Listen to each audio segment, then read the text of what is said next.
Bonjour à tous, bienvenue sur Vite Mont Blanc. Merci de nous rejoindre pour ce nouveau numéro d'Accès Direct. Accès Direct, vous le savez, c'est votre émission d'information et de rencontres en Savoie-Mont-Blanc. Et voici tout de suite le programme de ce lundi soir. En cette période de fête, vous êtes peut-être en pleine course aux jouets. Le marathon des cadeaux de Noël a bel et bien débuté. Nous parlerons consommation au sens large avec le président de l'UFC Que Choisir de la Savoie.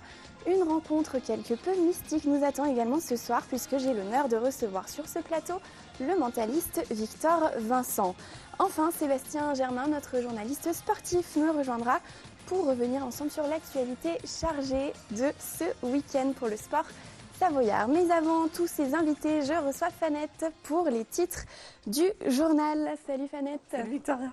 Ce soir, dans le JT, on revient sur les assises de la montagne. Voilà, ça avait lieu ce week-end, notamment samedi à Megève, une deuxième édition après la première qui avait eu lieu à Nice. C'est organisé par le syndicat national des guides de montagne. Et l'idée, c'est vraiment de se poser, de prendre du recul sur les différentes thématiques liées à ces professions. Et donc là, il a notamment été question de sécurité. Et puis on va beaucoup parler du Léman Express cette semaine. On commence ce soir avec l'analyse d'un historien spécialisé. Voilà, Claude Barbier a sorti l'Aller et Venir, qui est un atlas de la mobilité. C'est un vrai enjeu, tu le sais, sur le territoire franco-genevois. Donc, inauguration du Léman Express jeudi, première mise en service dimanche. Donc, on va vous faire vivre ça toute la semaine. Et donc, on commence ce soir avec l'analyse de Claude Barbier. On en parle donc tout à l'heure à 18h30 dans le journal. Tout à l'heure, Planète. Je l'annonçais dans le sommaire de l'émission. Ce soir, on parle consommation avec Robert Mondeau. Bonsoir. Bonsoir. Bienvenue sur le plateau d'Accès Direct. Vous êtes le président de l'UFC Que Choisir en Savoie. Alors, l'Union fédérale des consommateurs, plus connue sous le nom de l'UFC Que Choisir, elle a pour but d'informer, de conseiller, de défendre aussi les consommateurs. Vous êtes-vous basé à Chambéry? Oui. Est-ce qu'il y a des spécificités dans cette antenne locale, que ce soit sur la nature de vos missions ou sur les questions que vous recevez? Non, les spécificités ne sont pas très grandes, que ce soit en Savoie ou Haute-Savoie. Les problèmes, vous savez, de consommation sont un peu les mêmes sur tout le territoire et donc on retrouve toujours les mêmes sujets. Alors là, récemment, dans les sujets qui vous ont interpellé, vous avez dénoncé notamment les abus des professionnels du secteur des pompes funèbres. Vous avez même mis en demeure 11 sociétés de pompes funèbres, c'est-à-dire que vous les appelez à respecter tout simplement la réglementation, notamment en matière de tarifs. Pourquoi vous avez décidé d'enquêter, d'investiguer sur ce secteur en particulier? Oui, alors je ne sais pas si c'est la bonne période, mais parlons-en si vous voulez. Tout simplement parce que quand on va voir ce genre d'entreprise, en général, on n'est pas tellement en position de force, malgré tout. Et donc, du coup, la loi a cadré un peu cette profession et en particulier l'offre qu'elle devait vous fournir. Une entreprise de pompes funèbres doit afficher ses prix, doit vous fournir un devis gratuit préalablement à toute signature, et ce devis est encadré. Et non, ça ne se passe pas comme ça. Quand on fait une enquête, ce qu'on a fait en Savoie-Haute-Savoie, on a visité une vingtaine d'entreprises. Eh bien, la plupart oublient de vous donner un devis ou vous le donnent très partiellement. Voilà. Donc, vous le dites, il y a des grandes disparités de prix, notamment. Oui, bien sûr, oui. Disons que, comme dans beaucoup de secteurs, plus l'entreprise a de la notoriété, plus ses prix sont élevés. On peut dire des choses comme ça. Et vous l'avez dit aussi, c'est un moment de la vie où on peut être dans un état psychologique compliqué, on est affaibli. Selon vous, certaines entreprises de pompes funèbres peuvent aussi profiter, entre guillemets, de cet état psychologique. Bien sûr, mais ce ne sont pas les seuls qui font ça. Dès qu'une entreprise a un certain pouvoir, si vous voulez, sur son client, elle l'utilise. Et là, c'est typiquement le cas. C'est-à-dire que l'accueil, en général, dans notre enquête, on a vu que l'accueil était bien fait, pas de souci. Mais par contre, après, quand on parlait argent, non, là, tout d'un coup, ça allait plus mal. Alors là, c'est un des sujets sur lesquels vous vous penchez, mais il y en a bien évidemment d'autres. On est actuellement dans la période de Noël. Là, c'est la course aux cadeaux, une consommation débridée, une période chargée pour les commerçants. Mais est-ce que c'est aussi une période où vous, l'UFC Que Choisir, vous êtes particulièrement vigilant? Oui, on a fait une étude l'année dernière, je pense qu'il est encore valable cette année, qui montre que les prix des jouets fluctuent beaucoup dans cette période.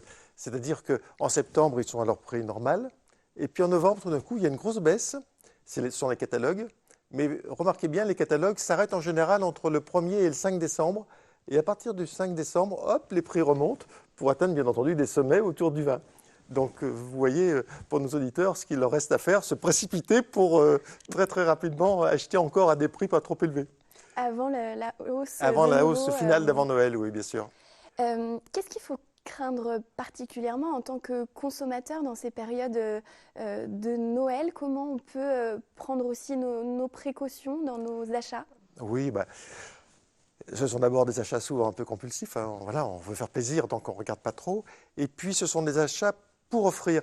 Donc, on ne fait pas ce qu'on ferait si on achetait pour soi, c'est-à-dire qu'on ne demande pas, enfin, on ne conserve pas de traces de ce qu'on a fait, par exemple. Et si, pour une raison ou pour une autre, le cadeau en question est détérioré, si on n'a pas de traces, on n'a pas de possibilité. Et donc c'est pour ça que le conseil qu'on peut donner, c'est de dire, bien écoutez, vous achetez un cadeau pour Noël, mais achetez-le de la même manière que si c'était pour vous en janvier ou en mars. Soyez attentifs, conservez bien les traces, parce que s'il y a un pépin, ben, ce sont les traces écrites qui feront foi. Vous parlez aussi de promotions douteuses parfois. Là, on est entre deux périodes, le Black Oui, Friday et puis les soldes oui, de tout à fait, janvier. oui. Oui. C'est quoi ces promotions douteuses dont Oh, vous ben, parlez? si vous voulez, avant, les promotions étaient très encadrées et les soldes étaient très encadrés. Donc, réglementation européenne oblige, tout ça est devenu plus souple. Et donc, le commerçant, il peut faire le prix qu'il veut en promotion, à condition qu'il ait un argument, en disant, mais si, je fais tant de pourcents par rapport à ma promotion. Et alors là, bah, l'imagination est débridée, hein. Donc, on s'est amusé à regarder sur des sites de vente de produits électroménagers et électroniques, et le produit qui était à moins 50%, moins 60%, était souvent plus cher que dans le magasin à côté où il n'était pas en promotion. Il faut faire attention, bien Oui, comparer, bien comparer, regarder. comparer toujours. C'est pas parce que vous avez 70% de rabais, non, non, comparez quand même. Quel regard portez-vous sur le rejet, on peut dire, par exemple, de journées comme le Black Friday, notamment de la part de jeunes consommateurs? On a vu des mouvements comme ça aller contre cette consommation complètement Oui, folle. bien sûr, oui, parce que en fait, l'objectif des commerçants, et qui est d'une certaine manière légitime, c'est de vous faire un achat compulsif.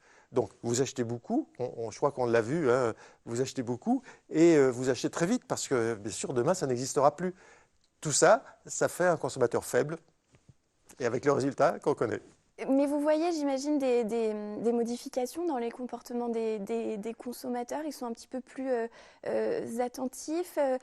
Qu'est-ce que, qu'est-ce que vous pensez, alors notamment du Nutri-Score, ce système Ah oui. de notation qui Ah, indique là, on change complètement de sujet. Oui, la oui, qualité nutritionnelle? c'est Voilà, ça. c'est aussi un signe que Oui, les oui. consommateurs sont peut-être plus attentifs. Oui, ce que je vous disais sur le fait que le commerçant essaye de se mettre en position favorable, de mettre son produit en position favorable, ça marche surtout pour les produits alimentaires. Enfin, allez sur vos rayons, vous voyez bien plein de textes, de dessins, de photos qui vantent la qualité du produit, etc. Mais en fait, souvent, ces produits très transformés que vous trouvez dans votre supermarché, eh bien, ils sont aussi pleins de gras et pleins de graisse et plein d'additifs. Enfin bon, tout ça, c'est l'autre face cachée, quoi. Donc ce Nutri-Score, c'est effectivement un système de notation comme vous l'avez dans l'électroménager, hein, ou comme dans les logements pour les pertes thermiques. Eh bien, ce Nutri-Score, quand vous êtes en A, vous avez un produit qui est peu sucré, peu salé, et quand vous êtes en E, ben, vous avez un produit qui est plein de sucre, plein de gras, et avec aussi des huiles de mauvaise qualité. Enfin bon. Et donc, c'est une formule qui a été établie par une équipe de scientifiques, hein, qui est donc reconnue. Alors, elle était reconnue en France jusqu'à présent. Maintenant, elle est reconnue dans 6 pays européens. Et on espère bien, d'ailleurs, on a lancé une initiative citoyenne européenne parce qu'on espère bien que cet étiquetage va devenir obligatoire en Europe entière. Donc, j'invite d'ailleurs vos auditeurs à aller sur le site Pro Nutri-Score et s'ils veulent soutenir cette initiative, eh bien, ils votent. L'appel est lancé. Robert Mondeau, vous restez avec moi. On va passer à notre revue de presse, mais pour parler d'un sujet qui intéresse tout autant l'UFC Que Choisir, il s'agit de la rénovation énergétique des bâtiments. J'ai lu 2 articles qui parlent de ce sujet. L'un sur le site de LCI qui parle du crédit d'impôt pour la transition énergétique qui va disparaître, mais il va être d'un côté remplacé par une prime pour les ménages les plus modestes. Les foyers aux revenus plus élevés vont continuer à bénéficier de ce crédit pendant encore 1 an. C'est une sorte d'incitation de la part du gouvernement pour réaliser ces travaux d'économie d'énergie chez soi. Ce crédit d'impôt transition énergétique permet donc aux ménages de déduire de leurs impôts sur le revenu une partie du montant des opérations réalisées. Alors il y a différents critères. Il est attribué pour certaines rénovations, pour un certain montant. Il est aussi lié donc aux revenus des ménages. Tout ça est en train d'évoluer. J'ai trouvé aussi un article de la Tribune.fr qui nous explique qu'un Français sur 2 aimerait faire des travaux de rénovation énergétique. Mais selon l'article, 2/3 des Français interrogés ne connaissent pas les aides financières disponibles pour ce genre de travaux. Et un Français sur 4 n'a pas le budget pour effectuer ces travaux. Ces rénovations énergétiques, c'est aussi un sujet qui retient votre attention? Oui, alors pour 2 raisons. La première, c'est celle que vous venez d'évoquer, les aides qui sont compliquées, qui changent tout le temps et qui sont malgré tout de plus en plus difficiles à obtenir. Donc là, il faut faire très attention parce que vous pensez pouvoir obtenir une aide, mais non, il manque la petite condition. Donc soyez très attentifs à ça. La deuxième, c'est que c'est un secteur où effectivement les entreprises un peu douteuses sont nombreuses. On vous vend à peu près tout et n'importe quoi. On vous fait signer sur le coin d'une table en vous expliquant que les aides vont être faramineuses, que le coût est ridicule. Et en fait, non, vous êtes pris au piège. Donc, le conseil qu'on peut donner si vous envisagez de faire une rénovation énergétique, c'est premièrement de ne jamais signer sur place. N'allez pas dans une foire et puis signer tout de suite. Ne vous laissez pas tenter par un commerçant qui vient vous voir et qui vous dit c'est super. Non, surtout pas. Ne signez jamais la première fois. Et la deuxième chose que je peux faire, c'est inciter les gens qui ont ce genre de projet à aller voir le point Info Énergie, alors en Savoie ou en Haute-Savoie. C'est l'ASDR dans les 3/4 des cas. Là, vous aurez des techniciens indépendants et gratuits qui vous donneront les bons conseils. Eh bien, merci beaucoup, Robert Mondeau, d'être venu nous voir, de Merci. nous avoir donné vos conseils. Je rappelle que vous êtes président de l'UFC Que Choisir en Savoie. Merci beaucoup. Et on va quitter le monde de la consommation pour entrer dans un univers un peu plus mystique avec Victor Vincent, que j'ai le plaisir d'accueillir sur ce plateau. Merci de me recevoir. Merci beaucoup d'être avec nous. Vous êtes mentaliste, pour ceux qui ne vous connaîtraient pas encore. Vous avez fait de nombreuses apparitions télévisées. On vous retrouve notamment dans les émissions d'Arthur sur TF1.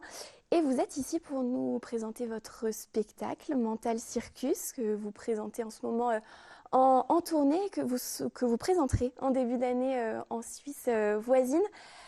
Dans votre spectacle, vous définissez le mentalisme. Qu'est-ce que c'est, le mentalisme? Oui, je dis souvent que le mentalisme, en fait, c'est un mélange de choses rationnelles pour créer des choses qui semblent irrationnelles, comme la lecture de pensée ou la prédiction de l'avenir. Mais je ne crois pas qu'on puisse lire dans l'esprit de quelqu'un, comme on le voit dans les films de fiction, ou même prévoir l'avenir, comme certains voyants peuvent le prétendre parfois.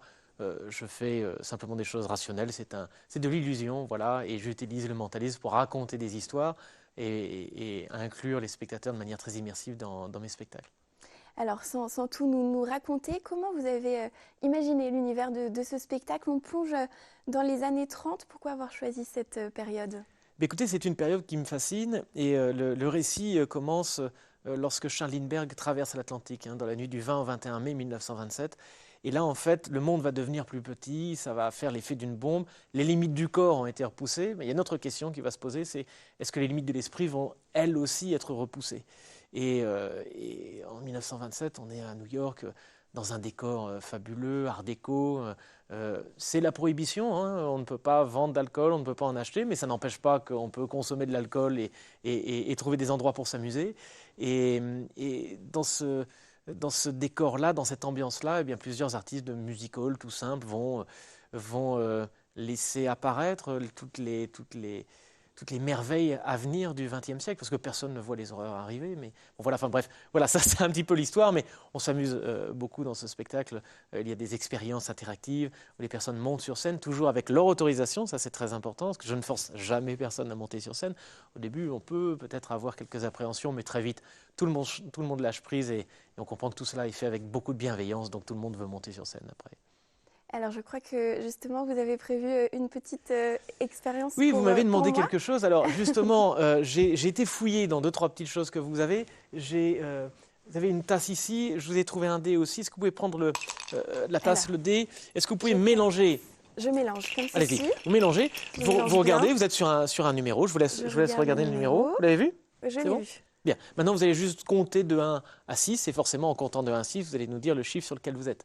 Ne laissez rien transparaître. Je compte dans ma tête. Non, à haute voix. Allez-y. Je compte à haute voix. Alors, 1, 2, 3, 4, 5, 6. D'accord. Ceux qui vont revoir le replay pourront voir que vous avez cligné des yeux juste après avoir dit le 2. Est-ce que vous êtes sur le 2?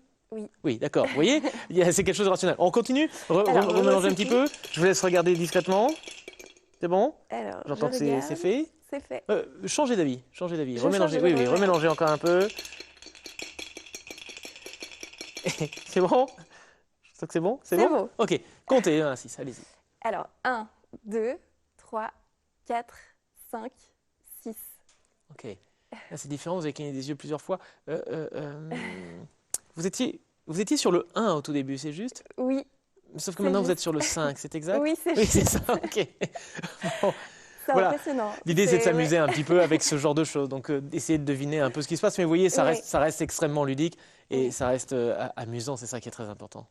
Il y a un côté mystérieux, mais je me rends compte, j'ai regardé plusieurs vidéos, et puis là, en le vivant en direct, c'est aussi regarder ce qui se passe dans le corps de la personne, enfin, dans ce qu'on laisse paraître un peu par le langage corporel, c'est ça que... Disons que effectivement, si ça pouvait dire une chose, ça peut dire qu'on n'a pas forcément besoin de parler pour s'exprimer, et donc pour être compris. Et ça, c'est plutôt une bonne chose. Ça veut dire qu'on peut aller vers tout le monde pour essayer de les comprendre. Et moi, le mentalisme, je l'utilise surtout pour raconter des histoires de manière très, très immersive, pour qu'on puisse rentrer dans le spectacle comme dans un film. Pour moi, ça, c'est très important, parce qu'il y a une très grande part du récit, une très grande part qui est accordée au récit, et le récit se nourrit des expériences, et les expériences se nourrissent du récit, et comme ça, on est dans un spectacle vraiment à part entière, et c'est quelque chose de très personnel, de très immersif. Voilà, c'est ça qui est très important. Est-ce que c'est de la magie? Est-ce qu'on va voir un spectacle de magicien?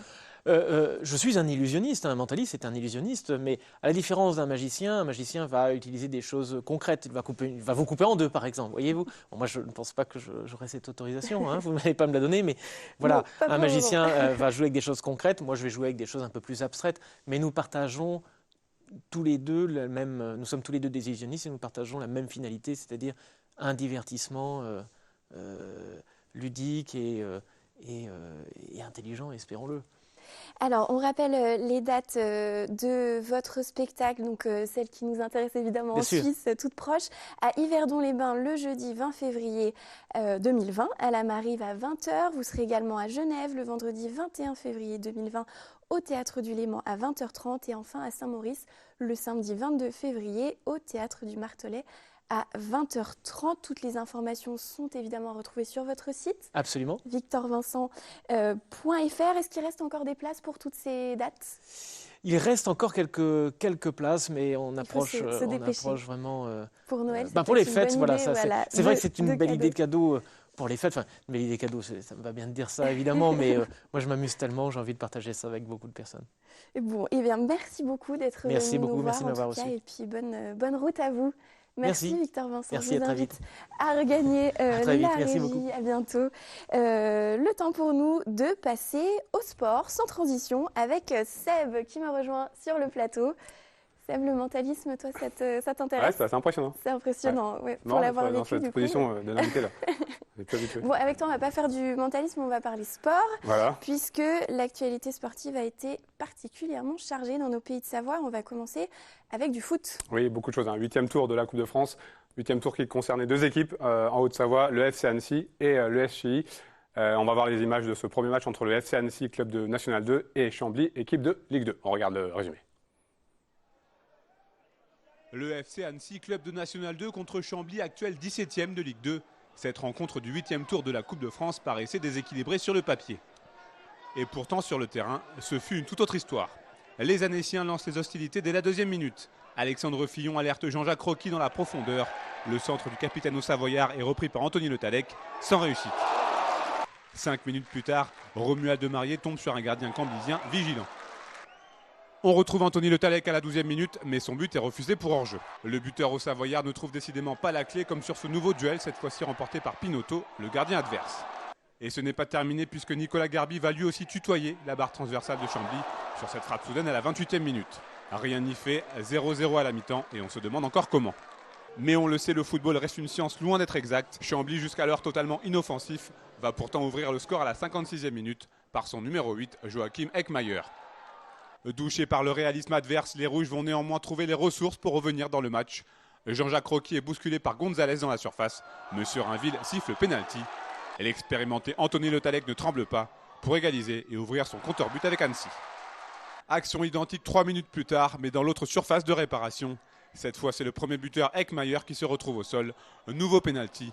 Le capitaine camblisien Thibaut Jacques prend un contre-pied Lucas Mossio et Chambly repasse devant. À 10 minutes de la fin, Alexandre Fillon pense égaliser, mais son but est lui aussi refusé. La toute dernière opportunité est pour Anthony Le Tallec, mais Pinotto sort l'arrêt qu'il faut. Score final 2-1 pour Chambly. Beaucoup de regrets pour le FC Annecy, qui sort donc de la compétition. Je pense qu'il y avait de la place.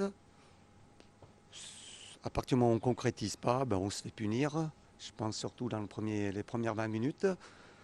Même après leur deuxième but, il y avait encore de la place. Je pense qu'actuellement, on est un peu dans le dur. Mais bon, toute série va avoir une fin parce que c'est pas possible d'être mascar comme ça sur les dernières prestations de mon équipe. Malgré cette défaite, le FC compte bien s'appuyer sur cette prestation encourageante pour relancer la machine en championnat. Nous, on a notre objectif, c'est la montée en nationale. Donc on va se mobiliser rapidement pour repartir de l'avant. On est un petit peu en manque de réussite en ce moment. Mais on arrive quand même à être encore dans la course. Donc maintenant, voilà, il nous reste 2 matchs avant la trêve. À nous de bien les entamer pour pouvoir bien terminer.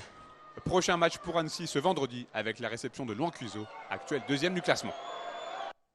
On reste dans le foot avec Chilly. Voilà, un autre match dont je vous parlais tout à l'heure. Chilly, c'est un petit peu le petit poussé de cette compétition qui a malheureusement perdu contre Fabrègues. Il y a eu 3 tournants dans cette rencontre. On le voit. Le premier avec cette faute qui aurait dû être signalée. Il y aurait dû avoir un carton rouge pour l'équipe de Fabrègues. Deuxième tournant du match avec cette action, 56e minute, superbe jeu à 3. Et Adrien Berger, le capitaine, qui va face au gardien et malheureusement qui va tenter de dribbler. Retour sur un défenseur en fin d'action. Et enfin, malheureusement, le but inscrit par l'équipe de Fabrègues, par l'attaquant numéro 11, en prolongation. Les Chilly qui a quand même réussi à amener cette équipe de Fabrègues en prolongation. Malheureusement, c'est la fin de l'aventure. C'est une belle aventure. Ils ont fait vibrer. Il y avait 2300 personnes au stade de Rumi. Une superbe ambiance. Donc, un grand coup de chapeau à eux. On écoute on va commencer avec l'entraîneur, je crois. Pour commencer, de la déception, parce que je voulais pas qu'ils finissent comme ça. Moi, j'ai connu ça, un 8e tour où on s'est arrêté avec des regrets. Et je voulais pas qu'ils aient de regrets. Je voulais leur éviter ça, qu'ils profitent, qu'on puisse jouer un 32e. Ça aurait été exceptionnel. Après, voilà, il y a un groupe qui est jeune, qui mérite tout ce qui lui arrive et qui mérite encore de vivre de belles choses. Et voilà, je leur souhaite, je sais pas si j'en ferai une l'année prochaine, mais vraiment, je leur souhaite d'aller le plus loin possible encore, de continuer à faire rêver ce peuple rose là, tous ces supporters, c'était magnifique. Voilà. J'aurais tellement voulu qu'ils jouent un 32e. Voilà, je m'en veux. En plus, j'ai la balle de match. Et voilà, c'est le foot. Ça s'arrête là. C'est déjà beau. C'est déjà beau. Beaucoup de fierté. Déjà, voilà. Après, comme tu dis, de la déception. On est. Ouais, c'est difficile, on passe à côté de notre première mi-temps, on revient bien en deuxième, on a l'occasion qui peut changer le match dans le temps réglementaire. Voilà, après derrière honnêtement, je pense que la meilleure équipe a gagné, mais on peut être que fier de tous ces gens là, 2300 personnes au stade pour une équipe de R2. C'est magnifique, quoi. Déçu pour tout le monde, on voulait les amener plus loin. Surplus d'expérience, plus qualité technique, parce qu'on voit qu'ils ne jetaient pas les ballons, ils les gardaient bien. C'est une équipe qui était bien organisée, on les a rarement mis en difficulté. Et sur l'occasion qu'on a, on ne marque pas. Après, il y a aussi un tournant du match, même si parler de l'arbitrage, c'est pas beau. Mais le 4, il y a faute et il y a rouge. Donc ça aurait pu changer le match. Après, voilà, c'est comme ça, c'est le football. Et il y a eu du hand aussi. Oui, ce du hand, week-end. gros week-end, on l'a dit, tu l'as dit, de sport pour la Haute-Savoie, puisque l'équipe d'Anne Sylvieux recevait Montpellier, ni plus ni moins le club le plus titré du handball français. 13 titres de champion, 13 Coupes de France et puis 2 fois champion d'Europe, donc un très très gros palmarès. C'était du côté de la salle Châtenoux, là aussi dans une superbe ambiance. On regarde le résumé de cette très belle rencontre. À 17h30 ce dimanche à la salle Châtenoux d'Annecy. Comme un symbole, le dernier but de ce Annecy-le-Vieux-Montpellier est marqué par Virgile Barbet sur ce jet de 7 mètres. Score final 35-26 pour les Héroltais. Mais l'essentiel est ailleurs. Le CSAV peut quitter fièrement la Coupe de France. Je crois que le résultat importe peu ce soir. C'était surtout cette ambiance qu'on attendait depuis un petit moment, depuis qu'on sait qu'il y a eu le tirage contre Montpellier. Voilà, on perd de 9 buts, mais je crois qu'on est très, très satisfait parce qu'on a montré, je pense, de belles images. On a montré une équipe qui avait beaucoup de valeur et qui a été arrivée là avec beaucoup de cœur. Et je suis très content pour le handball annécien, je suis très content pour le club d'Annecy CSAV Handball et pour mes joueurs parce qu'ils l'ont bien mérité. Pour nous aussi c'était important de bien travailler pour nous, de ne pas se blesser et voilà, on a respecté l'adversaire au maximum et on se devait de jouer à fond jusqu'à la fin. Pour ce 16e de finale de gala contre le club français le plus titré de l'histoire et champion d'Europe 2018, Quentin Scotto et ses coéquipiers s'étaient lancé un défi, celui de perdre par moins de 10 buts d'écart. Et l'entame des Verts va parfaitement dans ce sens. Costaud défensivement, les Hauts-Savoyards sont précis en attaque.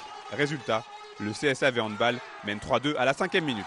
Malheureusement ensuite, la magie de la Coupe de France n'a pas opéré, du moins en termes de résultats. Sans forcer leur talent, les Montpelliérains vont prendre les devants en s'appuyant sur ce qui fait leur force depuis si longtemps dans le handball français. La différence entre les deux équipes, elle, s'impose d'elle-même. À la pause, le MHB mène déjà 18-10. Mais ce match étant avant tout une fête, les joueurs du CSAV étaient là pour prendre et donner du plaisir aux nombreux supporters d'une salle Châtenoux parfois en fusion. La seconde période est beaucoup plus équilibrée avec un score de 17-16 pour Montpellier. Et les Ancileviens profitent au maximum de cette rencontre. Il y aura assurément un avant et un après 8 décembre pour le CSAV Handball. Et des matchs comme ça, il faut les jouer, quoi. Si on y va à moitié, c'est sûr qu'on va prendre une dérouillée. Et puis là, toute l'équipe a été superbe ce soir, que ce soit les gardiens ou les joueurs. Et donc franchement, la performance, elle est là, quoi. Et je pense que Montpellier, c'est un beau match de travail pour eux pour la suite. Là, on était tous comme des fous pour vouloir jouer le match. Ça faisait 3 semaines qu'on attendait. Et franchement, on n'en pouvait plus. Les nerfs, ils lâchent. On a tous dormi peut-être 3 heures cette nuit, je pense, pour la plupart d'entre nous. Avant de prendre des vacances bien méritées, les Verts ont un dernier match à jouer et à gagner ce samedi contre Villeurbanne. Et on termine avec du ski. Oui, l'équipe de France est en pleine forme, que ce soit ski alpin, biathlon, et puis aussi ski freeride, puisque il y avait l'épreuve de Val Thorens en ski cross, avec 2 épreuves, une le vendredi et une le samedi. Alors ça a été un petit peu compliqué chez les filles, par contre chez les hommes, il y a eu beaucoup de résultats, et notamment samedi avec une 2e place pour Bastien Midol, vainqueur de la Coupe du Monde, et Jean-Frédéric Chapuis. On écoute leur réaction au micro d'FFS TV et les images d'Infront. C'est bien, c'est un bon début de saison, 2 finales à la maison, c'est bien, c'est mieux que les 2 années précédentes où chaque fois j'avais un peu du mal en début de saison. Donc là j'attaque déjà un peu mieux la saison. Donc voilà, il y aura les prochaines courses dès la semaine prochaine et je vais essayer de continuer sur ce rythme et continuer à grappiller des positions. Voilà, je crois que j'ai répondu de la meilleure des manières et je suis très heureux de finir 2e aujourd'hui. Je suis vraiment soulagé. C'est la 2e course, le début de saison ici en France à domicile, donc un podium à la maison avec tout le fan club et tous les bornandins, ouais, ça fait plaisir. Et puis en dernier résultat, Perrine Lafont qui a remporté l'épreuve de Ruka en Finlande en ski de boss, donc elle commence la saison de très très belle manière. Merci Seb d'avoir couvert cette actualité bien chargée dans le sport ce week-end. C'est la fin de cette première partie, on se retrouve tout de suite après la pub pour le journal de la rédaction, restez avec nous.